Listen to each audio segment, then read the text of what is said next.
Now, Frank Stanford on CFAX 1070. Off the top, I want to welcome to the studio Vicky Husband's in to join us. Thank you for coming in this morning. Thank you for having me. There needs to be, I think, more discussion. I think it's a very important topic, the regional sustainability strategy that the region is right now grappling with. Absolutely. This thing has been big picture. Does a regional district need a regional plan, a strategy, or not? Oh, absolutely. And we actually started this in sort of 2003 with the regional growth strategy. And in many ways, I'd rather use that term because it really said what it is. It is a regional growth strategy. It's about managing growth and managing the whole land base of the Capital Regional District. They really have to work towards a common goal. So we have to change our way of thinking. Actually, fringe development is really not affordable. It is not making for affordable housing. It's not making for livable places. And so this is why we need the regional growth strategy. It's absolutely essential, and I think it will benefit everyone. Why is it so hard to do? I mean, everyone listening to us is nodding agreement right now with what Vicky is saying. We're all going, yeah, well, you know, this is obvious. So what's the problem? Well, we've lived in a developer-driven society for a very long time, I think. And that's why it's more difficult. People buy a bunch of land and further out, it's cheaper, and they want to develop it, they want to get water, they want to get sewage, but there is no transportation plan. There's no community living plan. There's no walkable community plan. There's none of those things. That's why you see the value of places like Cook Street Village or James Bay or Fernwood, Oak Bay. All of them have a central area that people cluster around, that they can get to. It's community minded. You know your neighbors. It's all of those things. And we have to stop this kind of urban sprawl. And really, the regional growth strategy, that was its major aim, I think, and also protecting rural areas too, rural communities. But to have an urban containment boundary, they've changed the name, but I think urban containment boundary tells you what it is. Yeah. Put a boundary around it. And I was talking to some of the councillors in Saanich, and they did that a long time ago because I remember Judy Brownoff just said to me, she said, we realized, and our staff came to us and said, the infrastructure costs are just going sky high. We should put a boundary, and this is where the more dense development takes place and the livable communities, and then we'll cut your costs and cut everybody's costs. So it just makes a lot of sense. And where water goes is another part of that equation. It's getting communities to stop thinking that they actually have a fiefdom there. They don't have to look at everybody else, but we actually do. We have to work together, and that would be my message to the CRD. Here you find yourself in a situation where you want to see what the regional district is doing proceed smoothly. I do. It's kind of harder to get the public on side and get people writing letters and making phone calls and waving placards and saying, go for it, do this. Well, we need to, as one of the consultants said to me, we need to get more young people out saying this is the kind of community we want to live in. We want to live closer to the amenities where it's easy. We maybe only have one car or no cars, do a car share co-op. So it's a health risk. And that people in the city are actually doing more walking. They're not sitting in their car. They're doing more walking. So both of those are costs and benefits that we can see. So I think we can look at this in a very different way.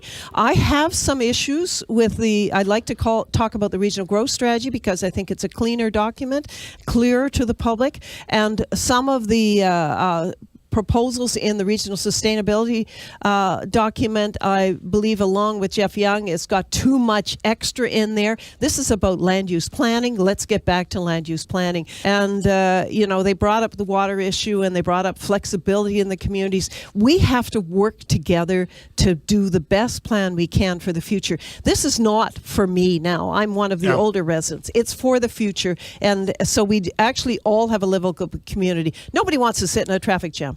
The regional board chair was on this program 24 hours ago, in fact, saying that the single most important issue facing mankind, and therefore the single most important issue being addressed in this plan, is global warming. And getting more cars. Way beyond That's right. the relatively simple issue, seemingly, of local zoning and planning. Well, it is, but if we just focus on, and of course I focus on climate change, it's a huge issue, but let's focus on what we can do as a regional district and the CRD and the communities to cut back on greenhouse gas emissions. You cut back on cars on the road right off the bat. You cut back on more travel. You have more compact communities where people live and work. You do all of those things. You get, better, more efficient housing. But really, transportation is one of the huge keys to this. You don't want people driving for an hour to get to work. And sitting in a traffic jam and putting out exhaust into the air.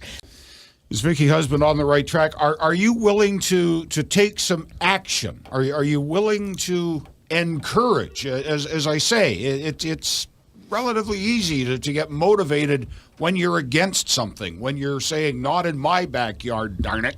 But when it's a good idea, maybe it needs a little shove. So are you ready to get involved? 386-1161 is our telephone number. Give us a shout and tell us what you think as we continue after this on CFAX 1070. One issue that does seem to have emerged as the single most important point of contention within this discussion of a regional sustainability strategy and the biggest problem in terms of getting everybody on board with it is the potential for the delivery of water service. Well, it's been made a big issue by one director, really, Director Mike Hicks from the Wandafuka. If there's a water problem, people shouldn't be building. That's a prerequisite for any kind of development. This is what a regional growth strategy should be about. Compact neighborhoods and development, not urban or rural sprawl. This is not an advantage to the whole region. He's saying it's expansion of water and people need the water. But that means why would we want the sprawl out there? That is going to cost everybody. And so I think it's a red herring in a way. I think really what we have to focus on is how efficient urban neighborhoods can be. We have to look at new approaches.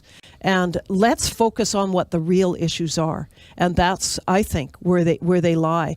Portland put an urban containment boundary around, and they didn't allow expansion beyond. And, part of our problem is 13 municipalities, of course. But we have to find a solution. And regional planning is absolutely essential for the future. Let me go to the telephones here, see if folks agree with you. Josh, good morning. Earlier on, you guys said that everybody would be agreeing and nodding your head, and I couldn't be farther from agreeing with anything you guys are saying. What it sounds like to me is authoritarian tyranny. You're talking about restricting people's water in urban areas. You're talking about massive urban densification. No. Restricting people's water in rural areas, sir. Yeah, well, exactly. People have a right to water. Either you have a right to water or you don't. And you can't say that, well, we need to balance people and stop them from living in Souk and beyond. You look at Vancouver, and a house in Vancouver costs more than $1 million. Urban densification does not make for affordable housing. It does not make for happier lives. Some people want to live in Souk. Some people want to live in Jordan River, and they have every right because they have property rights. And I am terrified of people like you getting in charge of the CRD and dictating this authoritarian future. This is not the future I want. It's not a free Canada, and I could not agree with anything that you're saying. So let the market. Let the market decide. Exactly. Free market, yeah. That's exactly it. People have decided how to make things. Planned economies don't work. The USSR isn't around anymore, and this is what this sounds like, is USSR, full-on watermelon communism, green on the outside, red on the inside, and I don't agree. And there's lots of people that don't agree. You can't say that everybody agrees. This is a very vocal minority that is trying to eliminate people's property rights, eliminate people's freedom, and force them into living in these dense cities that people don't want to live in. You say you don't want to have people living in high-rises, but there's no space in Victoria for houses. You look in Vancouver, and it's super dense, and yet there's no affordable housing. Massive increases in population and densification does not make for affordable housing. Okay, you're starting to repeat yourself, Yeah, Josh. Thank thank you you for the call.